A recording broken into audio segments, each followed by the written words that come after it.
അതെ, ലീഗുകാരോടാണ്, കോൺഗ്രസ്സുകാരോടാണ്, മുഴുവൻ UDFിൻ്റെ പ്രവർത്തകരോടുമാണ്.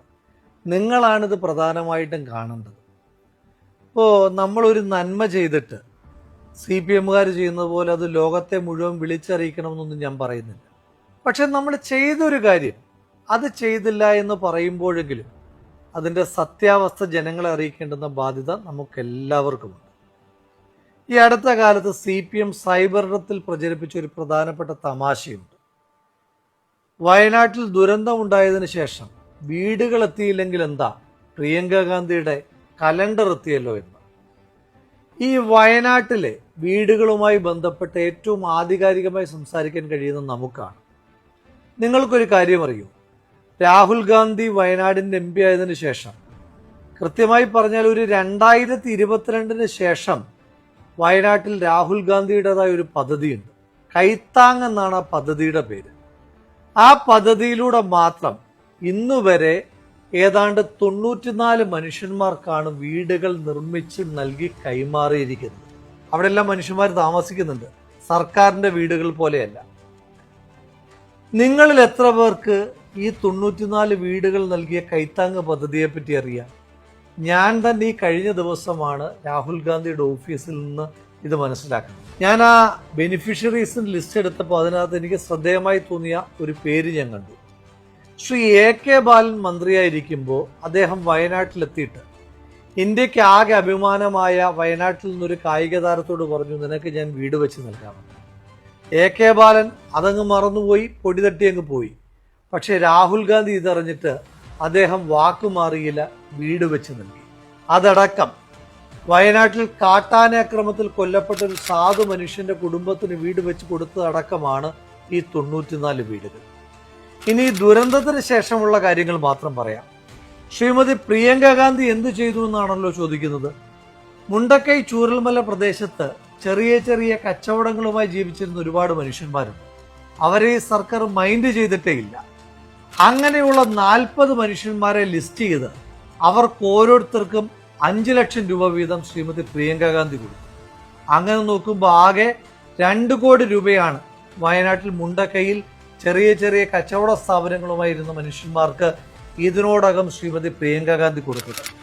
ഇനി CPMകാരോടാണ് ചോദിക്കുന്നത്, ഈ വീട് നിർമ്മിക്കാൻ കോൺഗ്രസിന്റെ ഈ പൈസ ഇല്ല എങ്കിൽ നിങ്ങൾ എങ്ങനെയാണ് 100 വീട് നിർമ്മിക്കുന്നത് ചോദിക്കുന്നുണ്ടല്ലോ.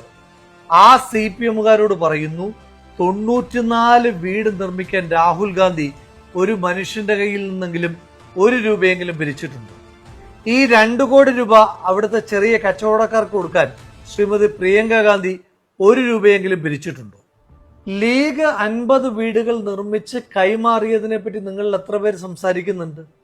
ആ വീടുകളെന്ന് പറയുന്നത് സംസ്ഥാന സർക്കാർ നിർമ്മിച്ചു കൊടുത്തതുപോലെ ഇലക്ട്രിക് പണി, പ്ലംബിംഗ് പണിയൊക്കെ ബാക്കിയുള്ള വീടുകളല്ല, നിർമ്മാണം പൂർത്തീകരിച്ച ആളുകൾക്ക് കൈമാറി കഴിഞ്ഞു. നമ്മുടെ KPCC പ്രസിഡന്റ് കഴിഞ്ഞ ദിവസം കോൺഗ്രസിന്റെ കണക്ക് പുറത്തുവിട്ടതിന് ശേഷം ഹാലിളകിയ CPMകാർ പ്രചരിപ്പിക്കുന്ന പുതിയൊരു ക്യാപ്സ്യൂളുണ്ട്. VS ജോയ് വെറും 3 പേരിൽ നിന്ന് പിരിച്ചത് 55 ലക്ഷം രൂപയാണ്. അങ്ങനെയാണെങ്കിൽ കേരളത്തിലെ കോൺഗ്രസ്സുകാരാകെ എത്ര രൂപ പിരിച്ചു കാണും? ആ ക്യാപ്സ്യൂൾ നിങ്ങൾക്കും ആപ്ലിക്കബിൾ ആണല്ലോ. അങ്ങനെയാണെങ്കിൽ ഞാൻ തിരിച്ചൊരു ചോദ്യം ചോദിക്കട്ടെ. നമ്മുടെ DYFIക്കാരുടെ 20 കോടിയെ പറ്റിയിട്ടാണ്. DYFIയുടെ പയ്യന്നൂർ ബ്ലോക്ക് കമ്മിറ്റി പിരിച്ചത് 33,18,907. DYFI മാടായി ബ്ലോക്ക് കമ്മിറ്റി പിരിച്ചത് 28,525,000. തലശ്ശേരി ബ്ലോക്ക് കമ്മിറ്റി പിരിച്ചത് 46,18,568. DYFI ഒഞ്ചിയം ബ്ലോക്ക് കമ്മിറ്റി പിരിച്ചത് 20,02,265. DYFIയുടെ തളിപ്പറമ്പ് ബ്ലോക്ക് കമ്മിറ്റി പിരിച്ചത് 23,50,000.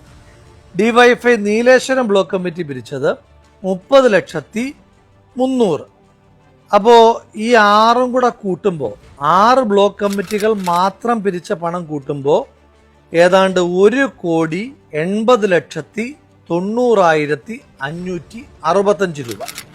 അതായത് ശരാശരി എടുക്കുമ്പോൾ ഒരു ബ്ലോക്ക് കമ്മിറ്റി ഏതാണ്ട് 30,15,094 രൂപ വെച്ച് പിരിക്കണം. നമ്മുടെ DYFIക്ക് കേരളത്തിൽ 220 ബ്ലോക്ക് കമ്മിറ്റികളാണുള്ളത്. അങ്ങനെ വെച്ച് നോക്കുമ്പോൾ കേരളത്തിലാകെ ഡിവൈഎഫ്ഐക്കാർ പിരിച്ചത് 66,33,20,716 രൂപ. നിങ്ങൾ CMDRFിലേക്ക് പൈസ കൊടുക്കാത്തതിനകത്ത് തന്നെ ഞങ്ങൾക്ക് ചില സംശയങ്ങളുണ്ട്. പോട്ടെ, നിങ്ങൾ അല്ലാതെ കൊടുത്തു എന്ന് പറയുന്ന അവകാശപ്പെടുന്ന തുക തന്നെ 20 കോടിയാണ്. ഇനി ഡിവൈഎഫ്ഐക്കാരൻ പറയൂ, നിങ്ങൾ പിരിച്ച 66 കോടിയിൽ 20 കോടി മാത്രം കൊടുക്കുമ്പോൾ ബാക്കി 46 കോടി രൂപ ആരുടെ അന്നനാളത്തിലാണ് നിങ്ങൾ നിക്ഷേപിച്ചിരിക്കുന്നതെന്ന് നിങ്ങൾ പറയണം. തുറന്നു പറഞ്ഞാൽ ഡിവൈഎഫ്ഐയുടെ കണക്ക് അടിമുടി ദുരൂഹമാണ്. നിങ്ങൾ ആകെ 20 കോടി രൂപ മാത്രമാണ് പിരിച്ചതെന്ന് പറഞ്ഞാൽ ഞാൻ വിശ്വസിക്കില്ല. എങ്കിലും പോട്ടെ, നിങ്ങൾ 20 കോടി എങ്ങനെ പിരിച്ചു എന്നാണ് പറഞ്ഞത്? നിങ്ങളുടെ നേതാക്കന്മാർ പറഞ്ഞത് ഞങ്ങൾ ആരിൽ നിന്നും 1 രൂപ പോലും കൈപ്പറ്റിയിട്ടില്ല, എല്ലാം ആക്രി പെറുക്കിയും മറ്റുമാണ് ഞങ്ങൾ പൈസ കണ്ടെത്തിയതെന്നാണ്. അങ്ങനെ ആകുമ്പോഴൊരു ചെറിയ പ്രശ്നമുണ്ടല്ലോ. കേരളത്തിൽ പഴയ ഇരുമ്പിന് ആകെ 31 രൂപയെ കിട്ടും. പഴയ പത്രമാണെങ്കിൽ 21 രൂപ, പഴയ പ്ലാസ്റ്റിക് ആണെങ്കിൽ പിന്നെയും വിലക്കുറവാണ്, ആകെ 12 രൂപയെ കിട്ടും. അങ്ങനെയാണെങ്കിൽ നിങ്ങൾക്ക് 20 കോടി രൂപ വേണമെങ്കിൽ എത്ര ടൺ കണക്കിന് പേപ്പറും പ്ലാസ്റ്റിക്കും ഇരുമ്പും ഒക്കെ കൊടുക്കേണ്ടി വരും? അങ്ങനെയാണെങ്കിൽ ആ സമയത്ത് കേരളത്തിലെ റോഡുകളിലെല്ലാം ഡിവൈഎഫ്ഐക്കാരുടെ ആക്രി ലോറികൾ മാത്രം കൊണ്ട് നിറഞ്ഞനെ. അങ്ങനൊരു കാലം നമുക്ക് ഓർമ്മയില്ല. എങ്കിലും പോട്ടെ, നിങ്ങൾ അത്രയും രൂപ സമാഹരിച്ചു എന്ന് ഇരിക്കട്ടെ. നിങ്ങളോട് ഈ കണക്കുകൾ ചോദിച്ച ആളുകൾ ഉത്തരം മുട്ടിക്കുന്നുണ്ടല്ലോ, ആ ആളുകളെ ഉത്തരം മുട്ടിക്കാനായിട്ടുള്ളൊരു എളുപ്പമാർഗം ഞാൻ പറഞ്ഞുതരാം. ഈ നിങ്ങൾ ആക്രി വിറ്റ പൈസയാണെന്നല്ലേ പറഞ്ഞത്? അങ്ങനെയാണെങ്കിൽ ഈ ആക്രിക്ക്, പ്രത്യേകിച്ച് ഇരുമ്പാണ് എങ്കിൽ GST ആയിട്ട് കടക്കാർ കൊടുക്കേണ്ടത് 18%. അങ്ങനെയാണെങ്കിൽ കേരളത്തിൽ ഈ 20 കോടി രൂപ ആക്രി വിൽക്കുമ്പോൾ ആക്രി കച്ചവടക്കാർ GST ആയി കൊടുക്കേണ്ടത് 3,60,00,000 രൂപയാണ്. ഡിവൈഎഫ്ഐക്കാർക്ക് സുവർണാവസരമാണ്. നേരെ പോയിട്ട് ആ കേരളത്തിലെ പല പല ആക്രി കച്ചവടക്കാരിൽ നിന്ന് ആ 3,60,00,000 രൂപയുടെ GST ബില്ല് അങ്ങോട്ട് വാരി വീശിയിട്ട് ഞങ്ങളുടെയൊക്കെ ഉത്തരം മുട്ടിച്ച് ഞങ്ങളെയൊക്കെ ചമ്മിച്ച് കളഞ്ഞാൽ മതി. കാര്യം എളുപ്പമായി, ഡിവൈഎഫ്ഐ സേഫുമായി. CPM ഡിവൈഎഫ്ഐയും കൊണ്ട് നടത്തുന്ന കൊള്ള കൂടാതെയുള്ള മറ്റൊരു പ്രധാനപ്പെട്ട കൊള്ള ഊരാളുങ്കലിനെ ഉപയോഗിച്ചുകൊണ്ടുള്ളതാണ്. കഴിഞ്ഞ ദിവസം ടൗൺഷിപ്പ് നിർമ്മാണത്തിൽ ടെൻഡർ പാലിച്ചിട്ടില്ല എന്നുള്ള വിവരം ഞാൻ പുറത്തു പറഞ്ഞപ്പോൾ എനിക്ക് മറ്റൊരു വിവരം കൂടെ കിട്ടി. മുണ്ടക്കൈ ദുരന്തമുണ്ടായ പുന്നപ്പുഴ നവീകരണത്തിന് വേണ്ടി 195 കോടി രൂപയാണ് സംസ്ഥാന സർക്കാർ മാറ്റിവെച്ചിരിക്കുന്നത്. അന്ന് മാലിന്യം കൊണ്ട് നിറഞ്ഞതാണ് പുന്നപ്പുഴ. ഈ പുന്നപ്പുഴയുടെ നവീകരണത്തിന് വേണ്ടിയിട്ട് ഉത്തരാഖണ്ഡിലും പഞ്ചാബിലുമൊക്കെ ഈ പ്രവൃത്തിയിൽ ഏർപ്പെട്ടിട്ടുള്ള ചില കമ്പനികൾ സംസ്ഥാന സർക്കാരിനെ സമീപിച്ചു.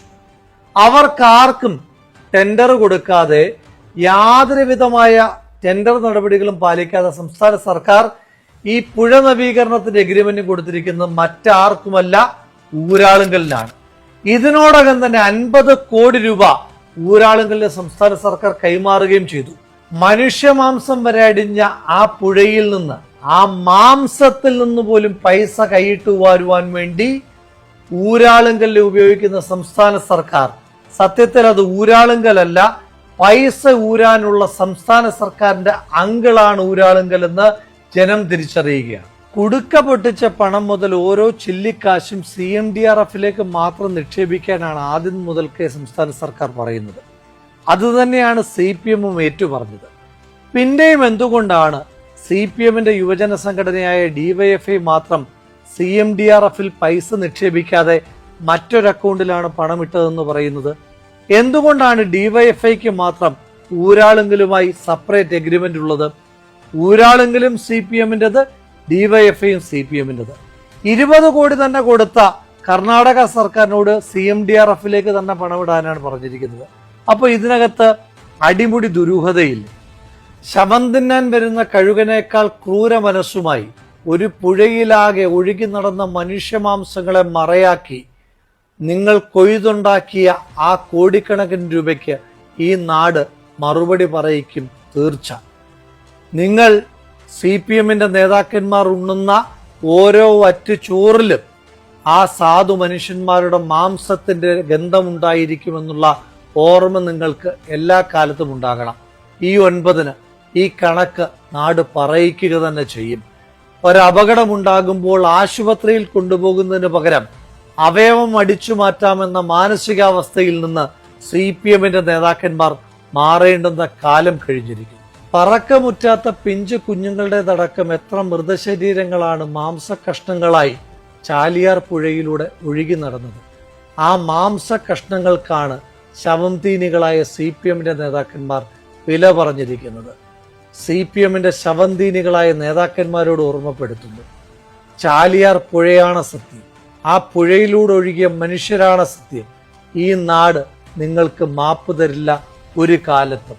ജനങ്ങൾ ജനവിധിയിലൂടെ അത് തെളിയിക്കുക തന്നെ ചെയ്യും.